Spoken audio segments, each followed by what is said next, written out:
মালদ্বীপ, ইন্দোনেশিয়া কিংবা সুইজারল্যান্ড নয়, চোখ জুড়ানো এই অপার সৌন্দর্যের দেখা মিলবে এখানেই, এই দেশেই। প্রকৃতির এমন রূপ বারবার দেখেও যেন মন ভরবে না, যেখানে আকাশ মিশেছে পাহাড়ের বুকে, কুয়াশার ন্যায় মেঘও যেন ভেসে বেড়াচ্ছে পরম আনন্দে, আর তারপর বৃষ্টি। মেঘ বৃষ্টির এই খেলায় নেই কোনো কৃত্রিমতা, কেবল প্রাকৃতিক ছন্দ, যা হৃদয়ের গভীরে অনায়াসে ছড়িয়ে দেবে প্রশান্তি। একবার যদি আসো সখী চলবরিবার চলে, মনের কথা বলবো তোমায় বসে কদম তোলে। শুধু প্রকৃতি নয়, এখানকার মানুষের মনেও আছে অসীম ভালোবাসা, যাদের আতিথেয়তা মুগ্ধ করে এখানে বেড়াতে আসা পর্যটকদের। আর তাই তো একটুখানি শান্তির ছোঁয়া পেতে হাওর থেকে নদী, জল থেকে স্থল, সর্বত্র পর্যটকের আনাগোনা। নগর জীবনের যন্ত্রণাময় যান্ত্রিকতা, মানব জীবনের দিন যাপনের গ্লানি, হতাশা, বিষাদ, অবসাদ আর নাগরিক কোলাহল থেকে দূরে সবকিছু উপেক্ষা করে দেশের বিভিন্ন স্থান থেকে ঈদের ছুটিতে হাজার হাজার পর্যটকের ঢল নেমেছে হাওরকন্যা খ্যাত পর্যটন নগরী তাহিরপুরে।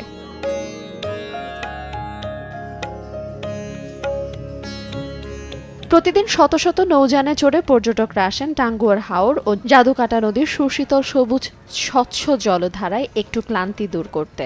পূর্ব পশ্চিম উত্তর দক্ষিণ সব দিক থেকে দেশীয় নৌকা, হাউস বোট, স্পিড বোট সহ প্রিমিয়াম ও বিলাসবহুল নানা রকমের নৌকা ছুটে চলছে টাঙ্গুয়ার হাওর, বারিকটিলা, জাদুকাটা নদী, নীলাদ্রি লেক, শিমুল বাগান, নীল ঝর্ণা, লাকমাছড়া, বড়ছড়া, টেকের ঘাট ছড়া, বাগলি ছড়া সহ তাহিরপুরের দৃষ্টিনন্দন পর্যটন কেন্দ্রে। বাহারি নামের দৈত্যাকৃতির হাউস বোটগুলো নান্দনিক সাজে ভেসে বেড়াচ্ছে হাওর নদীতে। বোটের ছাদে লাগানো রং বেরঙের ছাতা, নানান রঙের চেয়ার টেবিল, বেঞ্চ ও কৃত্রিম সবুজ ঘাসের গালিচা।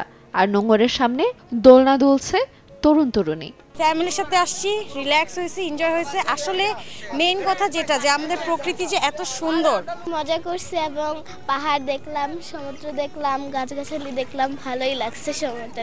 সব জায়গাটাই সুন্দর, কিন্তু আসলে অনেক সুব্যবস্থার অভাব। সরকারিভাবে অবশ্যই এগুলি দৃষ্টি দেওয়া উচিত। নেটওয়ার্ক ইস্যু অনেক খারাপ, নেটওয়ার্কের সাথে যোগাযোগ করা যায় না, কন্ট্যাক্ট করা যায় না। পরিবারের সাথে যখন বেরিয়ে আসছি, পরিবারে অনেকে টেনশনে থাকে বা কন্ট্যাক্ট করতে হয়, সেই নেটওয়ার্কটা পাওয়া যায় না। আর আরেকটা জিনিস, বিশেষ করে যেহেতু আমাদের মুসলিম কান্ট্রি, এখানে মসজিদের কোনো ব্যবস্থা নেই। নামাজ পড়তে কেউ যদি ইচ্ছুক হয় তাহলে তার জন্য অনেক টাফ হয়ে যায়। এখানে শুধু বোট নির্ভর যে পর্যটন শিল্পটা গড়ে উঠেছে এটা যথেষ্ট না।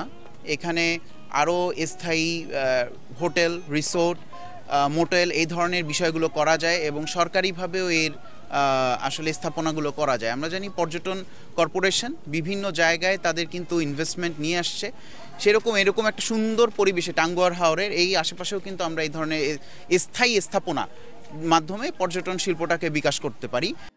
এদিকে থাকার জন্য একটি বেসরকারি হোটেল ও দুটো খাবার রেস্তোরাঁ ছাড়া আর কোনো ব্যবস্থা নেই বলে জানান হোটেল মালিক সমিতির সভাপতি। এনাপুরে অনেক পর্যটক আসে, কিন্তু যোগাযোগের ব্যবস্থা ভালো না, এজন্য পর্যটকে অনেক কষ্ট করে।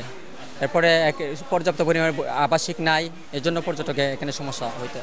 সরকারি বেসরকারি পরিকল্পনায় যদি তাহিরপুরের প্রতিটি স্পট আধুনিকভাবে গড়ে তোলা যায়, তাহলে এটি হয়ে উঠবে আকর্ষণীয় পর্যটন কেন্দ্র।